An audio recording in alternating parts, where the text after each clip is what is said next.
1356년 초여름, 개경 궁궐 안에서 치밀하게 계획된 피해 숙청이 한치의 오차도 없이 전격적으로 시작되었습니다.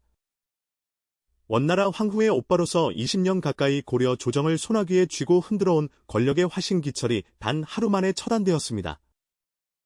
그날 기철과 함께 입궐했던 친원파 핵심 인물들이 왕의 밀명을 받은 무장들에 의해 거의 동시에 차례로 제거되었습니다.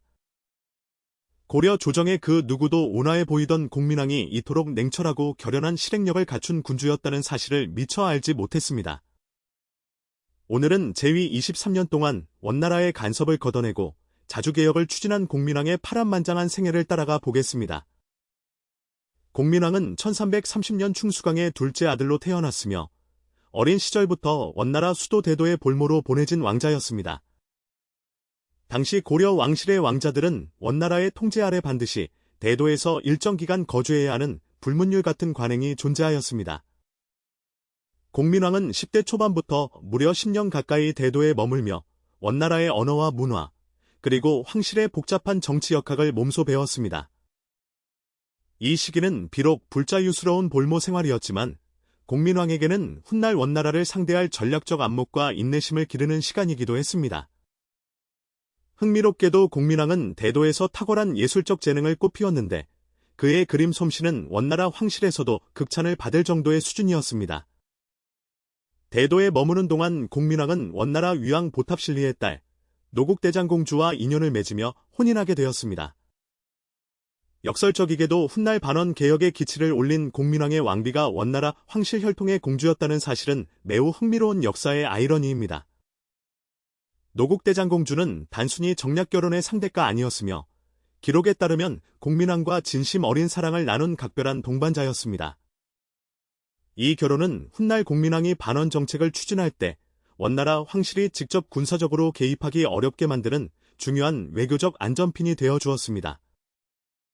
공민왕이 원나라 황실의 공주를 왕비로 두고 있는 한 원나라는 고려에 대해 지나치게 강경한 군사적 조치를 취하기가 현실적으로 쉽지 않았습니다. 1351년 22세의 공민왕이 왕위에 오를 때 고려 조정의 실질적 권력은 왕이 아닌 친원파 권문세족들의 손에 완전히 쥐어져 있었습니다. 그 중심에는 기철이라는 인물이 있었는데 그의 누이 동생 기씨가 원나라 순제의 황후 기왕후가 된 이후 그의 권세는 더욱 공고해졌습니다. 기철은 원나라 황후의 오빠라는 신분을 이용해 왕에게도 무례하게 굴며 사실상 고려의 왕 위에 군림하는 존재로 행세하고 있었습니다. 기철 일가는 수천 결에 달하는 토지를 불법으로 집어삼키고 양인 백성들을 강제로 노비로 만들어 자신들의 농장에 부리는 횡포를 일삼았습니다. 고려의 왕은 명목에 불과했고 실질적인 행정과 군사적 결정은 모두 원나라의 눈치를 보는 친원파들에 의해 좌우되는 상황이었습니다. 공민왕은 즉위 초기 이 모든 현실을 눈으로 보면서도 겉으로는 순종적인 왕의 모습을 유지하며 철저하게 은인자중하는 전략을 택하였습니다. 그는 자신의 개혁 의지를 드러내지 않은 채 먼저 믿을 수 있는 측근 신하들을 조용히 규합하며 반원 세력의 기반을 다져나갔습니다. 한편 공민왕이 주목한 것은 14세기 중반 이후 원나라가 내부의 반란으로 인해 서서히 붕괴하기 시작했다는 거대한 역사의 흐름이었습니다. 1351년부터 홍건적의 난이 중원을 뒤흔들기 시작하면서 원나라는 고려에 강경하게 개입할 군사적 여력을 점점 잃어가고 있었습니다. 공민왕은 원나라가 내후외환으로 국력이 소진되는 이 시점이 바로 자신의 개혁을 본격적으로 실행할 절호의 기회라고 냉정하게 판단하였습니다. 공민왕은 거사 계획을 극소수의 핵심 측근들과만 공유하였으며 사전에 정보가 단 한 곳이라도 새어나가는 것을 철저히 차단하였습니다. 1356년 기철 일파가 왕에게 조화를 드리기 위해 입궐하는 날 공민왕은 미리 준비한 무장들을 궁궐 요소요소에 사전 배치해 두었습니다. 기철을 비롯한 친원파 핵심 인사들이 한자리에 모인 바로 그 순간 공민왕의 사전 밀명이 마치 신호탄처럼 일제히 실행되었습니다. 기철은 물론이고 노책, 권겸 등 친원파 거두들이 거의 동시에 제거되거나 체포되었으며 저항할 시간조차 주어지지 않았습니다. 이 작전의 핵심은 속도와 동시성이었으니 단 한 명이 도망쳐 신변을 피했다면 반격을 조직하여 역으로 왕이 위험해질 수 있었기 때문입니다. 기철 숙청 소식이 전해지자 친원파 성향의 관료들은 조정에서 줄줄이 제거되거나 스스로 몸을 낮추지 않을 수 없는 처지에 몰렸습니다. 공민왕은 숙청 직후 기철 일가의 재산을 몰수하고 그들이 불법으로 빼앗은 토지와 노비를 원래 주인에게 돌려주라는 명을 내렸습니다. 잘 알려지지 않은 사실 하나는 기철 숙청 전으로 공민왕이 원나라 스타일의 변발과 관복을 벌이고 고려의 전통 복식으로 환원하는 상징적 조치를 단행한 것입니다. 옷 한 벌의 교체가 가진 정치적 의미는 막중했으니 이는 고려가 원나라의 부마국에서 독립적 자주 왕국으로 돌아간다는 공식 선언이나 다름없었습니다. 원나라는 즉각 사신을 보내 공민왕의 행동에 강하게 항의하고 기철 일파 숙청에 대한 해명과 원상복구를 요구하였습니다. 그러나 공민왕은 원나라의 항의에 대해 기철 등이 역모를 꾸몄기 때문에 왕권 수호를 위해 불가피하게 처단했다는 입장을 끝까지 고수하였습니다. 당시 원나라는 홍건적과의 전쟁에 국력 전부를 쏟아붓고 있었기 때문에 고려에 대한 군사적 보복을 실행에 옮기기가 현실적으로 어려운 상황이었습니다. 공민왕은 이 외교적 위기를 노국대장 공주의 원나라 황실혈통을 적극 활용하는 방식으로 부드럽게 완화시키는 노련한 외교적 수완을 발휘하였습니다. 기철 숙청에 이어 공민왕은 원나라가 고려 내정 간섭의 핵심 통로로 활용하던 정동행성 이문소를 전격적으로 협파하였습니다.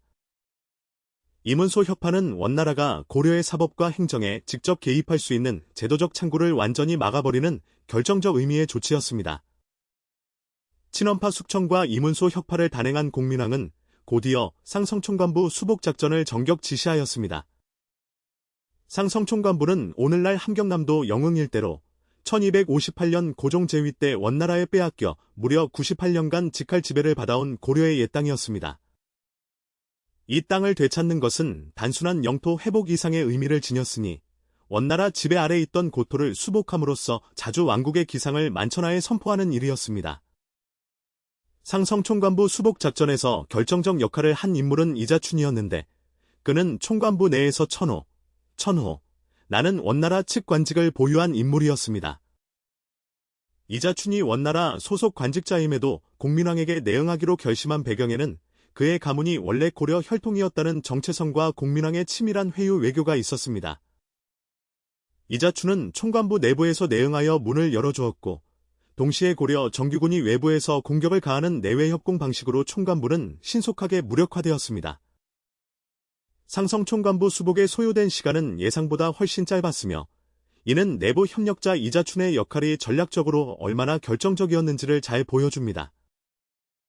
역사의 아이러니는 바로 여기서 싹 트는데 공민왕의 개혁을 도와 공을 세운 이자춘의 아들이 훗날 고려를 멸망시키는 이성계였기 때문입니다. 이성계는 아버지 이자춘의 군사적 기반을 물려받아 동북지방에서 꾸준히 실력을 키웠고 공민왕 시대 이후 고려 최강의 무장으로 성장하였습니다. 상성총관부 수복으로 함경남도 일대가 고려에 귀속되었으며 이는 공민왕 개혁 가운데 군사 영토면에서 가장 뚜렷한 성과로 오늘날에도 높이 평가됩니다. 기철 일파를 제거하고 상성총관부를 되찾았지만 공민왕이 진정으로 고민한 더 깊고 뿌리 깊은 문제가 여전히 남아 있었습니다.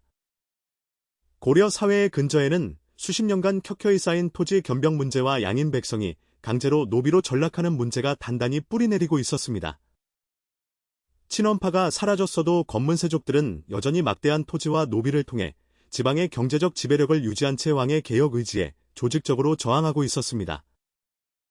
공민왕은 기존의 귀족 관료 체계로는 이 구조적 문제를 해결할 수 없다는 냉정한 판단 아래 1365년 신돈이라는 파격적인 인물을 전면에 등용하였습니다. 신돈은 출신 배경이 미천한 승려였으며 이것이 오히려 공민왕이 그를 선택한 결정적 이유였는데 바로 어떤 건문세족과도 아무런 연줄이 없었기 때문이었습니다. 공민왕이 신돈에게 부여한 권한은 실로 파격적이었는데 그는 일개 승려의 신분에서 일약 재상에 준하는 막강한 직위와 정치적 권력을 단숨에 거머쥐었습니다. 신돈은 1365년 전민변정도감을 설치하고 불법으로 빼앗긴 토지와 강제로 노비가 된 양민 문제를 직접 조사하여 바로잡는 작업에 착수하였습니다. 전민변정도감은 복잡한 소송 절차 없이 현장 조사만으로도 억울한 백성의 호소를 받아들일 수 있었으며 이는 당시로서는 매우 혁신적인 행정 방식이었습니다. 신돈은 개경 저작거리에 직접 나가 백성들의 억울한 사연을 귀히 기울여 들었으며 이런 파격적 행보는 당시 백성들 사이에서 성인이 나타났다는 열렬한 반응을 이끌어냈습니다. 실제 기록에 따르면 전민변정도감의 활동으로 단 몇 달 만에 노비 신분에서 해방된 양민이 수천 명에 달할 정도로 그 성과는 놀랍도록 신속하였습니다. 그러나 신돈의 개혁이 강력하게 추진될수록 자신들의 토지와 노비를 빼앗길 위기에 처한 권문세족과 일부 불교 종단의 저항도 점점 거세어졌습니다. 이들은 신돈을 요승이라 부르며 그가 여색을 밝히고 방자하게 굴며 왕을 홀리고 있다는 음해성 소문을 조정 안팎에서 조직적으로 퍼뜨렸습니다. 소문이 사실 여부와 무관하게 이 공세는 신돈의 도덕적 권위를 서서히 갉아먹는데 상당히 효과적인 수단이 되었습니다. 권문세족들은 한 발 더 나아가 신돈이 역모를 꾀하고 있다는 고변을 공민왕에게 잇따라 올리며 두 사람 사이를 끊임없이 이간질하려 하였습니다. 수년간의 집중적인 음해와 이간질 끝에 공민왕과 신돈 사이에 균열이 생기기 시작했고 공민왕의 신뢰는 서서히 그리고 되돌릴 수 없이 무너져갔습니다. 1371년 공민왕은 결국 역모 혐의를 적용하여 자신이 발탁하고 절대적으로 신뢰했던 신돈을 처형하였습니다.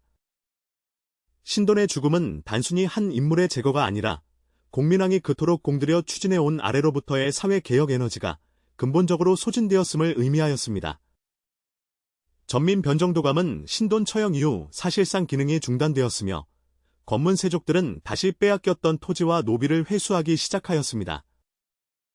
신돈을 잃은 공민왕의 내면에는 이미 더 깊은 상처가 자리하고 있었는데 1365년 노국대장공주가 난상 끝에 세상을 떠난 비극이 그 뿌리였습니다. 공민왕은 노국대장공주의 죽음에 극도로 슬퍼하며 몇 년이 지나도록 상복을 벗지 않았다는 기록이 남아 있을 정도로 그 상실감은 헤어나오기 어려운 것이었습니다. 말년의 공민왕은 자제위, 나는 친위 조직 소속의 젊은 미소년들에게 심리적으로 의존하며 점점 정사를 소홀히 하는 모습을 보였습니다. 자제위는 원래 좋은 가문의 자제들로 구성된 왕실 호위 친위 되었으나 말년의 공민왕에게는 사실상 심리적 안식처이자 의존의 대상으로 변질되어 버렸습니다. 당시 사서는 공민왕의 이러한 행보를 비판적으로 기록하고 있으나 이를 노국대장공주 사후 깊어진 극심한 우울과 고독의 발현으로 보는 역사학자들의 시각도 적지 않습니다.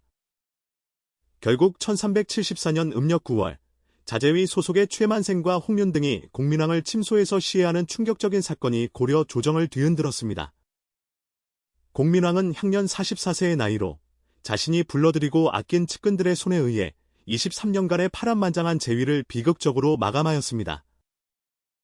이 시해의 배후에 권문세족 또는 외세의 사주가 있었는지에 대한 의혹은 오늘날까지도 학계에서 완전히 해소되지 않은 역사의 미스터리로 남아 있습니다. 공민왕의 죽음과 함께 고려의 자주개혁 실험은 사실상 막을 내렸고 이후 고려는 신흥명나라와 원나라, 잔존 세력 사이에서 극심한 정치 혼란에 빠져들었습니다. 그러나 공민왕이 남긴 역사적 유산을 단순히 실패로 평가하기는 어려운데 그의 반원 개혁이 성리학으로 무장한 신진 사대부 계층의 성장과 직결되어 있었기 때문입니다. 한때 공민왕을 도운 이자춘의 아들 이성계가 바로 이 신진 사대부들과 손잡고 1392년 조선을 건국하였으니 공민왕의 개혁은 전혀 다른 방향의 역사적 씨앗을 싹 틔운 셈이었습니다. 다음 편에서는 공민왕 사후 고려 말기를 달군 최형과 이성계의 권력 충돌, 그리고 위화도 회군이라는 역사적 분기점이 어떻게 500년 고려 왕조의 마지막 장을 결정했는지 함께 살펴보겠습니다.